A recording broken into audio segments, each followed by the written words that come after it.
আসসালামু আলাইকুম, আমি রাতুল আছি আপনাদের সাথে এবং ওপ্পো সম্প্রতি আমাদের স্টুডিওতে একটা গিফট বক্স সেন্ড করেছে এবং এর ভেতরে কী আছে তা আপনারা বেসিক্যালি উপরেই দেখতে পাচ্ছেন অনেকটা Oppo F21 Pro x Shakib Al Hasan. তো সম্প্রতি সাকিব আল হাসান তাদের সাথে যুক্ত হয়েছে এবং এটাই সম্ভবত সাকিবের ব্র্যান্ড অ্যাম্বাসেডর হিসেবে যুক্ত হওয়ার পর প্রথম ফোন। সো এটাতে ডেফিনেটলি স্পেশাল কিছু গিফট রয়েছে সাকিবের পক্ষ থেকে, like this tiny bat and it's so adorable as you can see with Sakib's signature এবং এছাড়াও এতে আপনারা পাচ্ছেন this phone of course, যেটা নিয়ে বেসিক্যালি আজকে আমরা কথা বলবো।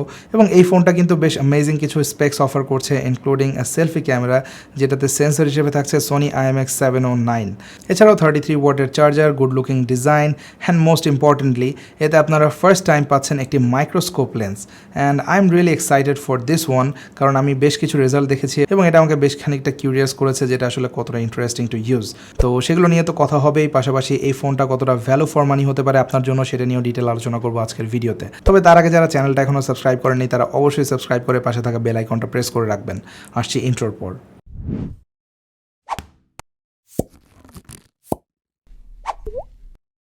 তো স্পেশাল এই বক্সটা ওপেন করে প্রথমে আমরা দেখতে পাচ্ছি একটি invitation letter from Oppo for this launching event. দেন থাকছে ছোট্ট অ্যান্ড কিউট এই ব্যাট যেটাতে সাকিব আল হাসানের সিগনেচার রয়েছে। এছাড়া পাচ্ছেন একটি চার্ট যেটার মাধ্যমে এর যে মাইক্রো ফটোগ্রাফি সেটা আপনারা টেস্ট করতে পারবেন। একটি phone holder Oppo F21 Pro branding করা। থাকছে ওপ্পোর 33 ওয়াটের সুপার বুক চার্জিং, একটি USB type A to type C cable and of course Oppo F21 Pro এই ডিভাইস। যদিও ওপ্পোর এই স্পেশাল বক্সটা আপনারা রিটেল ইউনিটে পাবেন না, but it was definitely a very good presentation. তো আমরা যদি ফোনে চলে যাই, প্রথমে আমাদের যে জিনিসটা নজর কাড়বে তা হচ্ছে এর ডিজাইন। আমরা জানি মিড রেঞ্জে কিন্তু ডিজাইন নিয়ে সব থেকে বেশি যদি কোনো ব্র্যান্ড কনসার্ন হয়ে থাকে সেটা হচ্ছে ওপ্পো। স্পেশালি তাদের F সিরিজে তারা বরাবরই চেষ্টা করে একটু ইউনিক ডিজাইন নিয়ে আসতে এবং আমি বলবো F21 Proর ক্ষেত্রে তারা অনেকটাই সাকসেসফুল আমার মতে। কারণ এই ফোনটার রেয়ার পার্ট আপনারা যেমনটা দেখতে পাচ্ছেন, এটাতে রয়েছে ফাইবার গ্লাস লেদার ফিনিশ এবং এটি কিন্তু অ্যাকচুয়ালি দেখতে খুবই প্রিমিয়াম লাগে এবং হাতে আপনারা ফিলও করতে পারবেন অলমোস্ট লেদারের মতোই। এছাড়া এতে যে ক্যামেরা ডিজাইনটা রয়েছে, যদিও আমরা কর্নারে ক্যামেরা দেখে অনেকটাই অভ্যস্ত, বাট এটার যে কালার স্কিম অর্থাৎ রেয়ার সাইডের যে অরেঞ্জ, অনেকটাই অরেঞ্জ কালার, এই কালারের সাথে রেয়ারের এই ক্যামেরা বাম্পের যে কালার সেটা কিন্তু বেশ চমৎকার একটা কন্ট্রাস্টি ফিল দিচ্ছে। এছাড়া সাইড বাম্পারটি যেমনটা দেখতে পাচ্ছেন অনেকটা ফ্ল্যাট এজের, আর এখানে আপনারা রাইট সাইডে পাবেন পাওয়ার কি, আপার পোর্শনে রয়েছে secondary noise cancelling microphone, volume rocker and sim ট্রেটা থাকছে লেফট সাইডে, যেখানে অফকোর্স আপনারা dedicated micro SD card slot পাবেন। আর বটমে আপনারা পাচ্ছেন only bottom firing speaker type C port, যেটা অফকোর্স 33 ওয়াট চার্জ সাপোর্টেড, এবং আপনারা পাচ্ছেন 3.5mm হেডফোন জ্যাক পোর্ট। ফোনটির রেয়ারে আপনারা আরেকটা বেশ ইউনিক ফিচার পাচ্ছেন যেটা আমরা সাধারণত এই বাজেট রেঞ্জে খুব একটা এক্সপেরিমেন্ট করতে দেখি না ব্র্যান্ডগুলোকে। And I am talking about the orbit light around this microscope lens. Microscope এই লেন্স নিয়ে কথা বলছি একটু পরে, তবে এই অরবিট লাইটের বেশ কিছু ফিচার রয়েছে। ডেফিনেটলি যখন আপনি মাইক্রোস্কোপ ছবি তুলবেন তখন এটা আপনাকে লাইট এক্সট্রা পেতে হেল্প করবে, বাট এছাড়াও আপনারা যদি পার্সোনালাইজেশন সেকশনে গিয়ে একেবারে শেষে চলে যান, এখান থেকে আপনারা কিন্তু এই অরবিট লাইটটা অনেকটা কাস্টমাইজ করতে পারবেন আপনার বিভিন্ন ইউজ কেস সিনারিওতে। লাইক এটা আপনাকে নোটিফাই করবে কোনো নোটিফিকেশান আসলে, একই সাথে ফোন আসলে এটা জ্বলবে এবং আপনি যখন ফোনটি চার্জে লাগাবেন তখনও কিন্তু এটা জ্বলবে। এছাড়া আপনারা টাইমও সেট করে রাখতে পারবেন যে কোন সময়গুলোতে এটা জ্বলবে বা জ্বলবে না। এবং আমি বলবো এটা একেবারে নেসেসারি কোনো ফিচার না, but it's definitely a very nice touch. এই ফোনটির ফ্রন্টে আপনারা পেয়ে যাবেন চমৎকার একটি 1080p রেজলিউশনের অ্যামোলেড ডিসপ্লে, যেটা আপনাকে আরও অফার করছে 90 হার্জ রিফ্রেশ রেট। এবং শুধু তাই না, এই ডিসপ্লেটি কিন্তু আপ টু 800 নিটস ব্রাইটনেস দিতে সক্ষম এবং 28,000 টাকার প্রাইস পয়েন্ট হিসেবে কিন্তু এটার ডিসপ্লে স্পেক্স আমার কাছে বেশ ভালো লেগেছে। যেমনটা আপনারা দেখতে পাচ্ছেন, ভিউইং অ্যাঙ্গেলও যথেষ্ট ওয়াইড এই ফোনে এবং এর টপ লেফট কর্নারে থাকা যে পাঞ্চল কাট আউট সেটার সাইজও কিন্তু খুব বেশি বড় না। এবং এখানে কিন্তু রয়েছে এই ফোনটির ওয়ান অফ দ্য কি সেলিং পয়েন্ট, যেটা নিয়ে আমরা আরও ডিটেলে কথা বলবো ক্যামেরা সেকশনে। ফোনটির ডিসপ্লে যেহেতু অ্যামোলেড, সো এতে আপনারা আন্ডার ডিসপ্লে ফিঙ্গারপ্রিন্টও পাচ্ছেন, যেটার স্পিড দুর্দান্ত লেগেছে আমার কাছে এবং মোস্ট অফ দ্য কেসেস কাজ করছিল, সো অ্যাকিউরেসিও ভালো বলা যায়। এবং ডিসপ্লের যে overall touch responsiveness and colour reproduction সব কিছু মিলিয়ে এটা definitely one of the best display at this budget range. So আপনারা যারা ফোনের উপর অনেক বেশি ডিপেন্ডেন্ট মিডিয়া কনজাম্পশনের ক্ষেত্রে, তারা কোনোভাবেই হতাশ হবেন না।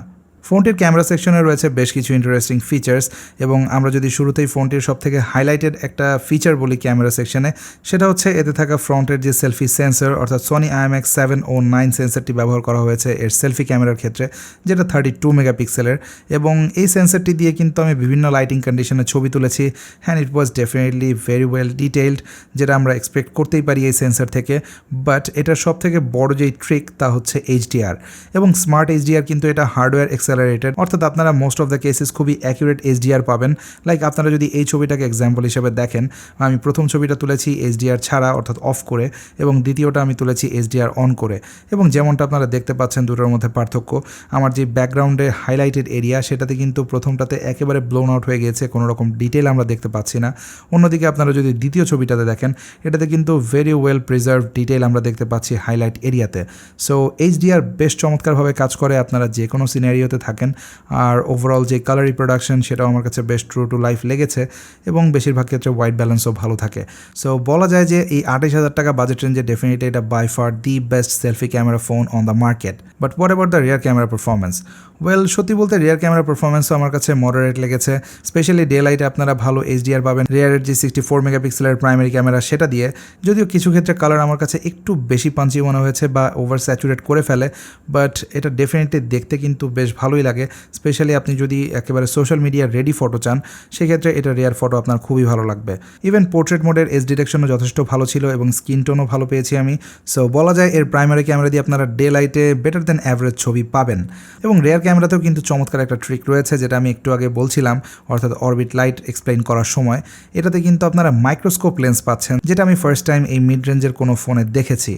এটা আসলে কতটা useful it depends on your usage case, but আমি যদি বলি ওপোর যে ফাইন্ড সিরিজ সেটাতে কিন্তু এই লেন্সটা ছিল এবং ইউজাররা কিন্তু এটা বেশ এনজয় করতো, এবং আমিও এই লেন্সটা ফান হিসেবেই কয়েকবার ইউজ করার চেষ্টা করেছি অ্যান্ড ইট ওয়াজ ফ্যান্টাস্টিক। যেমনটা আপনারা দেখতে পাচ্ছেন, খুবই ক্লোজ গিয়ে কিন্তু আপনারা ফোকাস করতে পারবেন এই লেন্স দিয়ে, এবং অরবিট লাইটটা কিন্তু তখন অনেক বেশি হেল্প করে যে কোনো ছোট থেকে ছোট সাবজেক্টের ডিটেল ক্যাপচার করতে। এবং আপনারা যারা ম্যাক্রো ফটোগ্রাফির সাথে পরিচিত তারা হয়তো এই জিনিসটাকে বেশ ভালোভাবে ইউটিলাইজ করতে পারবেন। যদিও 28,000 টাকার একটা ফোনে আমি ডেফিনেটলি এক্সপেক্ট করছিলাম যে একটা ওয়াইড অ্যাঙ্গেল লেন্স থাকবে যেটা আরও বেশি ইউজফুল, বাট এটা কয়েকটা সিনারিওতে ব্যবহারের পর আমার কাছে মনে হয়েছে it's not a bad implementation. এবং বিলো 30 বাজেট রেঞ্জে আসলে 4-5টা লেন্স আমরা এক্সপেক্টও করি না ফোন থেকে। সো সেদিক থেকে বিবেচনা করলে ইটস ফাইন, বাট স্টিল অনেকেই হয়তো ওয়াইড অ্যাঙ্গেল লেন্স প্রেফার করবে। লো লাইটেও প্রাইমারি ক্যামেরা দিয়ে বেশ ভালো রেজাল্ট পেয়েছি, যেমনটা আপনারা দেখতে পাচ্ছেন, এবং নাইট মোডে যদি ছবি তোলেন সেটা আরেকটু বুস্ট আপ করে ফেলে এবং ছবিগুলোতে বেটার কন্ট্রাস্ট থাকে তখন। সো সাজেশন থাকবে যদি খুব বেশি ডার্ক হয় সেক্ষেত্রে আপনারা নাইট মোডটাই ব্যবহার করবেন to get the best out of it. But এই ফোনের একটা জায়গাতে আমার দুর্বলতা মনে হয়েছে, তা হলো ভিডিওগ্রাফি। এর রিয়ার অ্যান্ড ফ্রন্ট বোথ ক্যামেরা দিয়ে কিন্তু আপনারা ভিডিও ক্যাপচার করতে পারবেন আপ টু 1080p 30 fps। এটা আসলে ফোনটিতে ব্যবহার করা প্রসেসর অর্থাৎ স্ন্যাপড্রাগন 680 একটা লিমিটেশন, যেটা আমরা প্রিভিয়াসলি অনেকগুলো ফোনে দেখেছি। Hand talking about the Snapdragon 680, এই চিপসেটটা বেসিক্যালি একটি অক্টাকোর চিপসেট যেটি 6 ন্যানোমিটার আর্কিটেকচার বেসড, এবং এর সাথে জিপিও রয়েছে Adreno 610। এটি একেবারেই এন্ট্রি টু মিড বাজেট সেগমেন্টের একটি চিপসেট।